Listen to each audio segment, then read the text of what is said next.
চাষ করিবার লাগি যে চাষ করিতে চাই ভোলা না বলু কারতি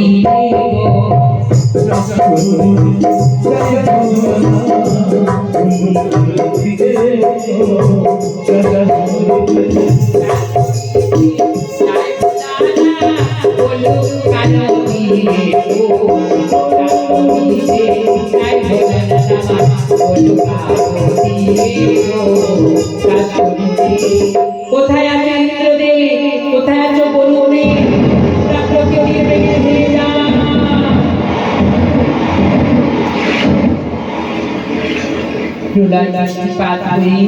চাষের জমি উর্বর হয়ে যায়। গোল পাতা কেটে মাগো পত্রপুঁথি নির্মাণ করলে নারদা কিনাকিনাথ শঙ্কর।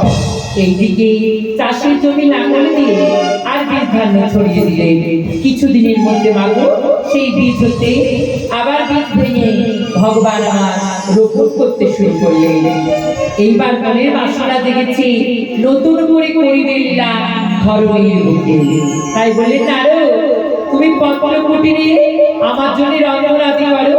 আমি চললাম, অদূরে গিয়ে আছে পুষ্করণী, তাতে আমি স্নান করে ফিরে আসবো। এইবার বাবা দেবী দশরথা দুর্গা চিন্তা করলেন, আমার ভোলানাথ গিয়েছে ধরণীর বুকে, একাকী কেমন থাকবো আমি কৈলাস শিখরে। তাই আজই আমার নতুন লীলা করিতে রচনা, আমার অর্ধেক অংশকে পাঠিয়ে দিলাম হীরাকুঞ্জলি থেকে ওই ধরণীর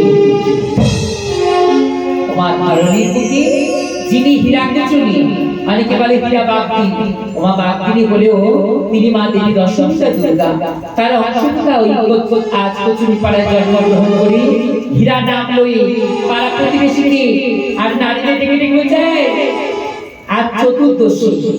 তাই চতুর্দশী তিথিতে আমরা করবো শিবের পূজা। চল আমরা একত্রে নারীরা যাই, স্নান করে গঙ্গার বাড়ি এনে শিবের পূজা করবো। তাই বলে শুনলাম নাকিয়া আমার শিব চতুর্দশী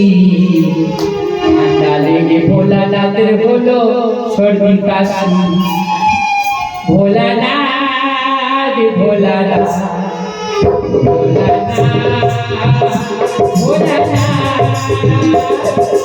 শুনলাম নাকি শিব চতুর্দশী লেগে ভোলানাথের হলো সর্দি কাশি।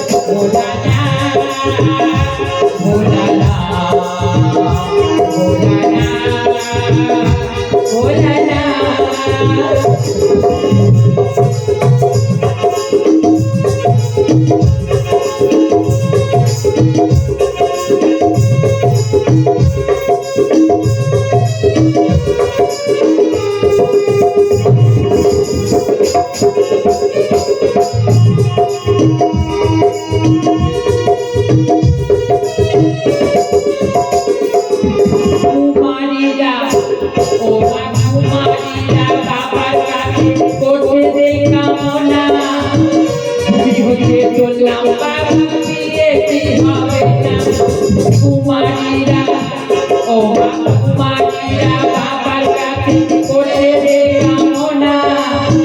শিবরাত্রি চলে যাচ্ছে বিয়ে কি হবে না। তাই দোহাই বাবা পুরোতি তুষ্ট তুমি হও, কানা ঘোড়া যাকে পারো আমারে দাও।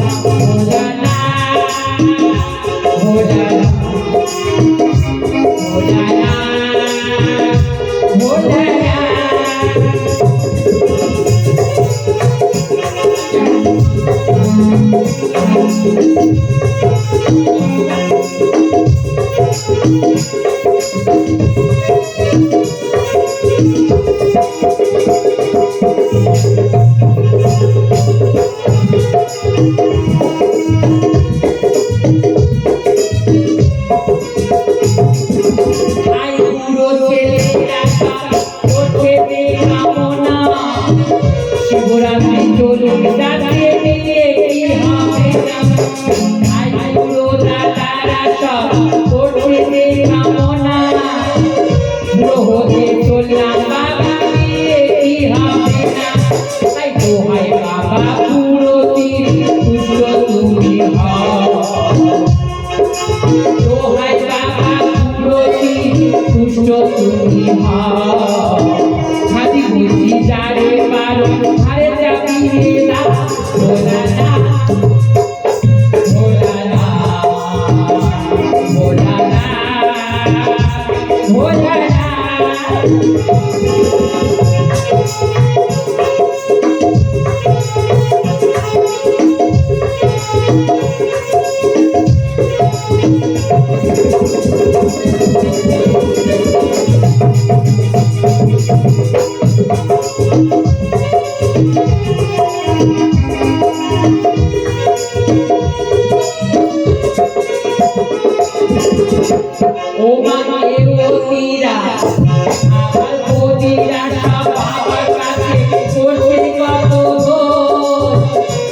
হাতে থাকা টিকের সিঁদুর অক্ষয় আমার হোক যদি রাখা বাবার কাছে করতে কত বল হাতে থাকা টিকের সিঁদুর অক্ষয় আমার হোক তাই দেখবার তাই আর গঙ্গা জল ঢালছি রাশি রাশি ঠান্ডা দেবে ভোলা নাচের কত কটি রাশি ভোলা না ভোলা না ভোলা না ভোলা না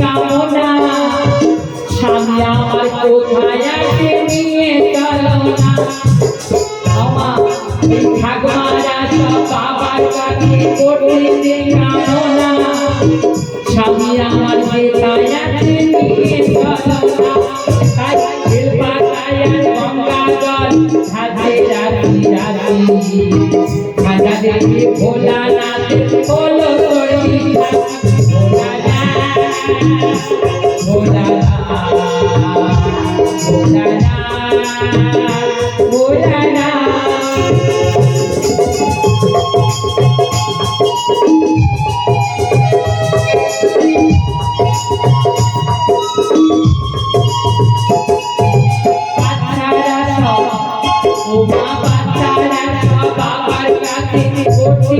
কামনা পড়াশোনায় কেন ঠাকুর বসিনা দোহাই বাবা ঘুরোছি দুষ্ট তুমি পড়াশোনায় আমায় তুমি মন বসিয়ে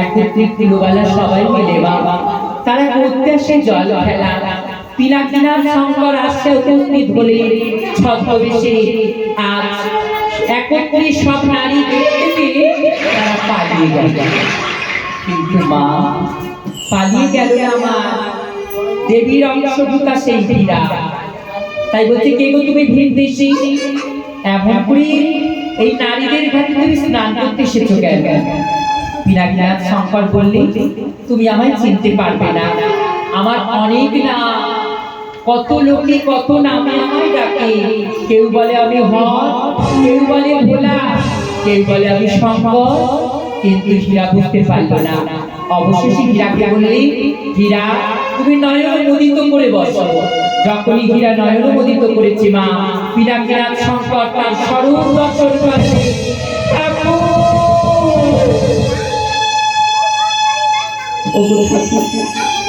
আমি তোমায় চিনতে পারিনি আমার তুমি বাবা করে দাও আমি তোমায় চিনতে পারিনি প্রভু তুমি আমায় বাবা করে দাও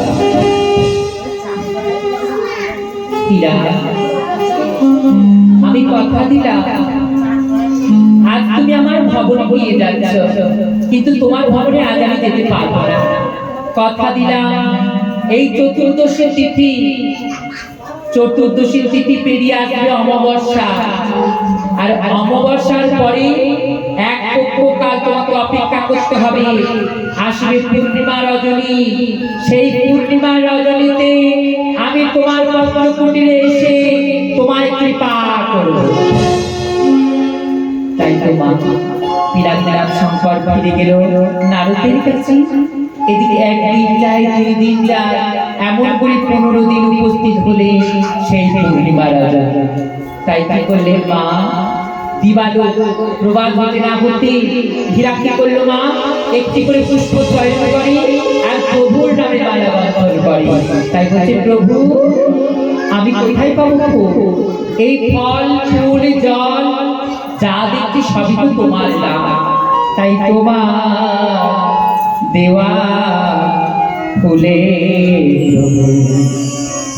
আমি গাঁথি তোমার মালা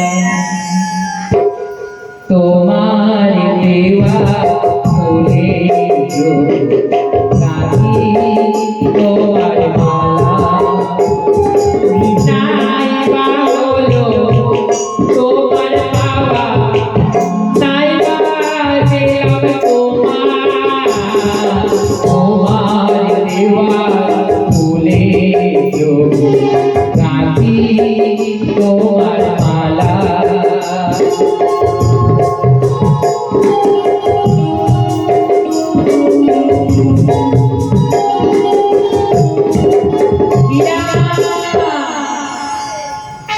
কি এমন করে প্রশ্নটি ডাকলো আমার?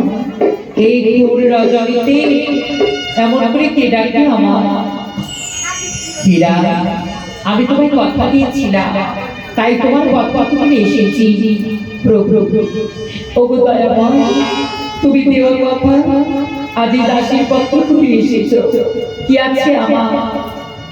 আমি তোমায় দেব, তাই আমার অঞ্চল আমি বেঁচেছিলাম, তুমি বিশ্বাস করো। আমি যে এক পক্ষ কাল তোমার কারণে বসেছিলাম, তাই আমার নাইবা কোনো শখের ধ্বনি, নাইবা কোনো উলুর ধ্বনি, নাইবা হলো আমার বড় টাকা, নাইবা হলো পঞ্চরি, এই গাঁটা ফুলের মালা তোমার গলায় দিয়ে আমি তোমাকে আমার স্বামী বলে মেনে নিলাম। তাই নাইবা হলো ময়ূর ধ্বনি, নাইবা শঙ্খের ধ্বনি, তোমার গলায় পরিলাম আমার মালা।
তাই চন্দ্র সূর্যকে সাক্ষী রেখে হীরাকে চুনি গলায় মালা পরিয়ে দিল।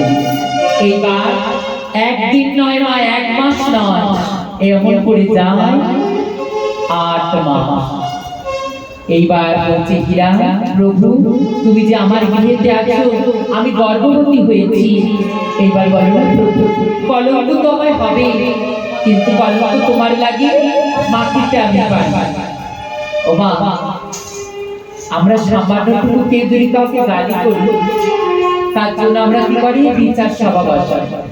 আর হীরা বলছি, প্রভু আমি তোমায় ভালোবাসি, তোমাকে পেয়ে যদি কলঙ্কের পশর আমার মাথায় দেয়, সেই কলঙ্কের পশর আমি বইতে রাজি, তবু আমি তোমার ভালোবাসি। এইবার হীরা বললেন, প্রভু আমি তো তোমার কারণে গর্ভবতী হয়েছি, তাই প্রভু বঙ্গের বাজার থেকে তার স্বাদের জোগাড় করে দিলেন। এইভাবে 7 বছর করে 10 মাস 10 দিনে তার একটি সন্তান।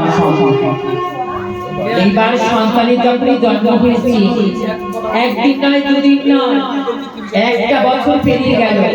নারদ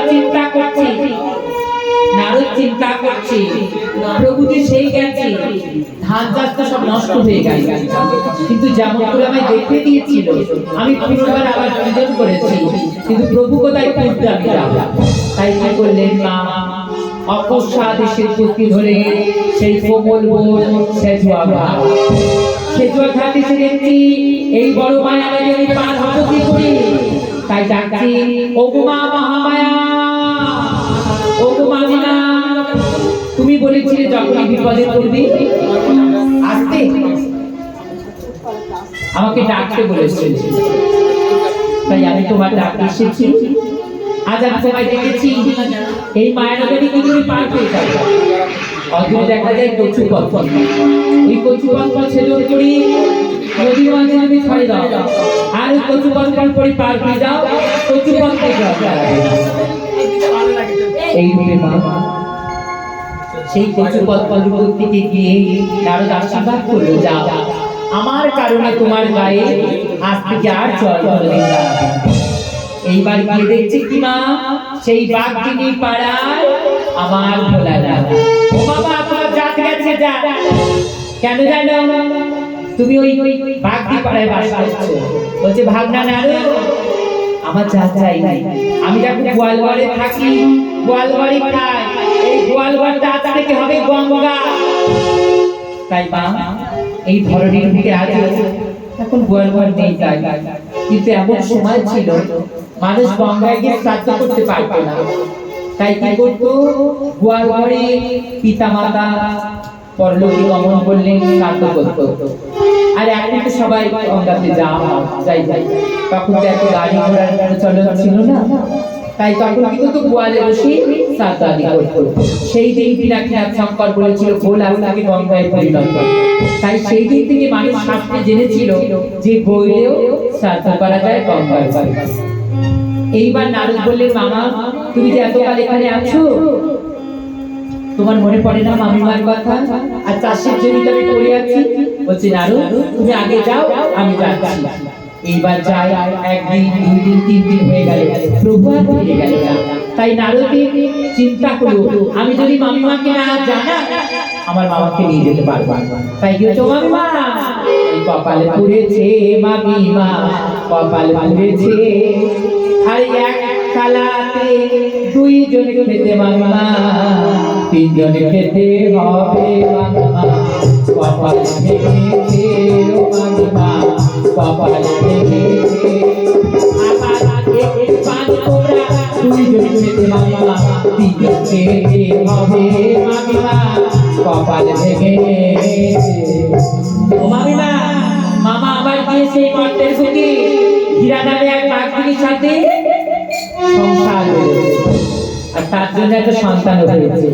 এইবার ক্রোধে রাগান্বিত হয়ে মা দশরথা দুর্গা কি করলে, ওমা গায়ের ময়লা তুলে দেবী, ওমা জোকা তৈয়ার করে, গায়ের ময়লা তুলে দেবী, জোকা তৈয়ার করে গো। যাও রে জোকা, ধর্মের বুকে আর তোমাদের পিতা কাকা। ওমা যোগী কি করলো, যেই প্রভু আমার স্নান করতে নেমেছে, আর সেই পিনাকিনাথ শঙ্করের সারা গায়ে এক এক করে যোগ ধরতে নেমেছে। ওমা হীরা তাই দেখে কি করলে, লবণ সমুদ্রের জলে একটা একটা করে যোগ সেই লবণ সমুদ্রে দিয়ে প্রাণে হত্যা করলো। তাই দেখে আবার মা দুর্গা কি করলেন, ওমা পায়ের ময়লা দিয়ে দেবী মশা মাছি করলেন গো, পায়ের ময়লা দিয়ে দেবী মশা মাছি করলেন গো। এইবার মশা মাছি যখনই পিনাকিনাথ শঙ্করকে দংশন করতে শুরু করেছে, ওমা হীরা কি করলেন, খেজুর পাতা কেটে ছাঁট তৈরি করে জানকার আছে এই বস করে এই বস আবু দিয়ে এই ওয়াট কতল বার এইবার পিনাকিনাথ শঙ্কর মা কি করলেন, যখন তার মশা দংশন করতে লাগলেন, মাছি দংশন করতে লাগলেন, সঙ্গে সঙ্গে হীরাকুচুনি আজ খেজুর পাতার ছাঁট তৈরি করে সঙ্গে সঙ্গে সেই মাছিদের মারতে লাগলেন। আর নিজের বসন ফ্লাই করে মুশারি নির্মাণ করে পিনাকিনাথ শঙ্করকে রাখলেন। এই রূপে হীরার ঘর থেকে তবু প্রভুকে যেতে দিল না। তাই আর মা দুর্গা কি করলে, বাগদেবীর বেশ ধারণ করে সেই চাষের জমি নষ্ট করে মাছ ধরতে শুরু করলেন।